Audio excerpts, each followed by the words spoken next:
नमस्कार। सूचना TV GS की कोशिकांगों के ऊपर चल रही इस सीरीज में आप सभी का स्वागत है। और आज हमारा टॉपिक है राइबोसोम। तो चलिए राइबोसोम शुरुआत करते हैं। तो राइबोसोम की अगर बात की जाए तो राइबोसोम शब्द की खोज सन 1955 में पैलाडे नामक वैज्ञानिक ने राइबोसोम शब्द दिया था और इसकी खोज भी की थी छोटे छोटे कणों के रूप में।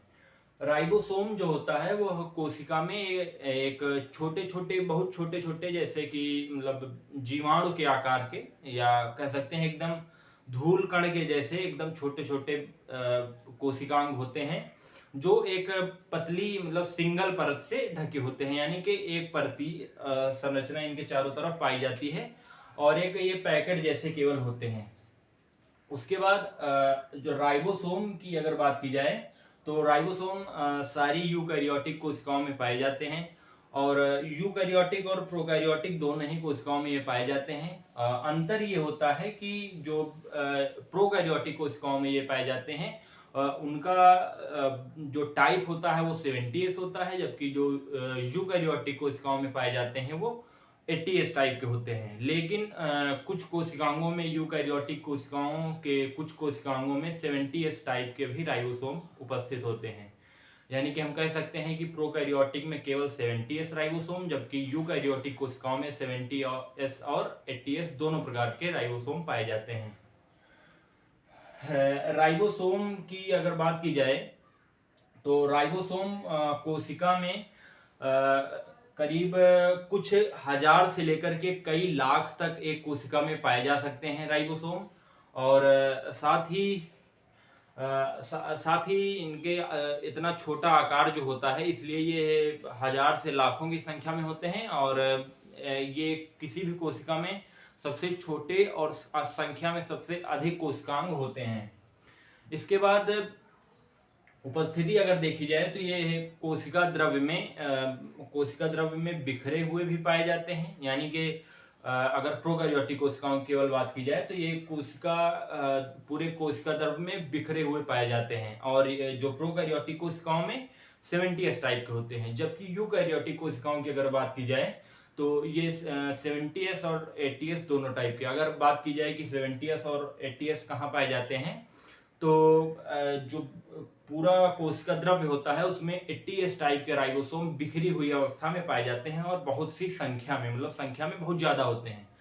लेकिन कुछ माइटोकॉन्ड्रिया और क्लोरोप्लास्ट जो इसके कोशिकांग होते हैं यूकैरियोटिक कोशिकाओं के, इन कोशिकाओं में भी राइबोसोम उपस्थित होता है और ये जो उपस्थित होता है वो 70s टाइप का होता है।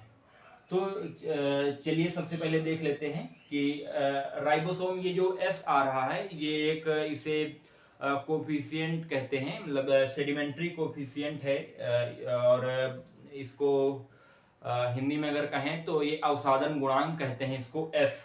ये जो एस दिया गया है स्वेडबर्ग नामक वैज्ञानिक ने इस एस टर्म को दिया था, मतलब एस जो लगा है ये। टाइप की अगर बात करें तो दो तरह के राइबोसोम होते हैं, एक 70s राइबोसोम और एक 80s राइबोसोम। जो 70s राइबोसोम होता है वो दो यूनिट्स से मिलकर के बना होता है, यानी कि दो इकाइयों से मिलकर के बना होता है, एक 50s और एक 30s। अब यहाँ पर देख रहे होंगे कि है 70s है और ये 50s और 30s से मिलकर के बना है और 50 और 30 80 हो रहा है। लेकिन ये मतलब इसका एक थोड़ा अलग मेथड है इसका, तो ये इसकी इकाइयां हो गई। ये 50 और 30 जब मिलेगा तो ये 70s ही बनेगा, मतलब 80s नहीं बनेगा।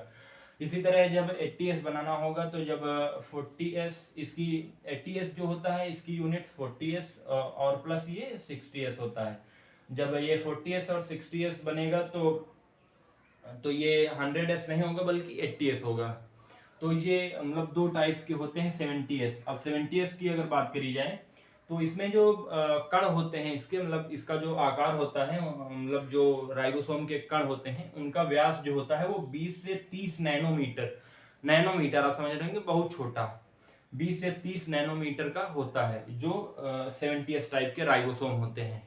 70s टाइप के राइबोसोम होते हैं उनके कणों का आकार 20 से 30 नैनोमीटर होता है और ये संख्या में छोटे होते हैं और मुख्यतः प्रोकैरियोटिक कोशिकाओं में पाए जाते हैं।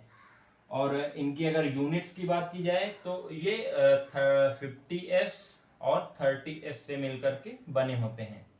दूसरा है हमारा 80s राइबोसोम। ये 25 से 35 नैनोमीटर तक इनके कणों का व्यास हो सकता है।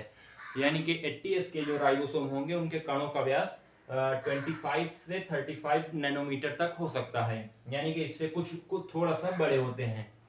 और ये मतलब इसकी अगर इकाई की बात मतलब यूनिट्स की इकाई की बात की जाए तो ये 40s और 60s, या इस तरह लिखें 60s और 40s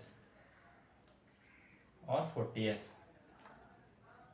अब ये जो जैसे मान लीजिए ये इसकी यूनिट हो गई, तो ये जुड़े किस तरह होते हैं। तो मान लीजिए जैसे एक छोटा सा पार्टिकल है, ये मान लीजिए 50s वाला है, और ये दूसरा पार्टिकल हो गया 30s का। तो ये एक पार्टिकल हो गया, मतलब इन दोनों के जुड़ने से इन दोनों के जुड़ने से ये बन गया, ये ज़्यादा बड़ा बन गया। तो इन दोनों के जुड़ने से ये एक पार्टिकल बन गया है, तो ये क्या होगा, ये 70s हो गया। और उसके बाद ये जो दोनों जुड़े होते हैं, इनके बाद इनके बीच में कैल्शियम बॉन्ड होता है। यानी कि अगर मतलब पूछा जाए कि दोनों यूनिट्स यानी कि जो 70s या 80s टाइप राइबोसोम की यूनिट्स को जोड़ने का काम किसका होता है, तो कैल्शियम बॉन्ड्स का, यानी कि कैल्शियम के बंधों का कार्य होता है कि ये दोनों यूनिट्स को जोड़े रखते हैं। इसी तरह अगर 80s में देखा जाए तो 40s वाला जो होगा और 60s वाला जो होगा,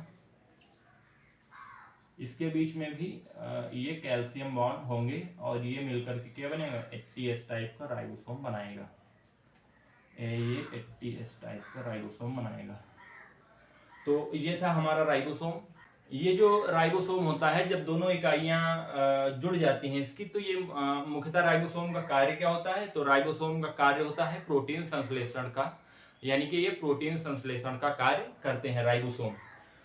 इस वीडियो में फिलहाल इतना ही। बाकी को कोशिकाओं की लिंक आपको डिस्क्रिप्शन में मिल जाएगी, या और जो आने वाले वीडियोस हैं उनको पाने के लिए आप चैनल को सब्सक्राइब करें और बेल बटन आइकन दबाएं।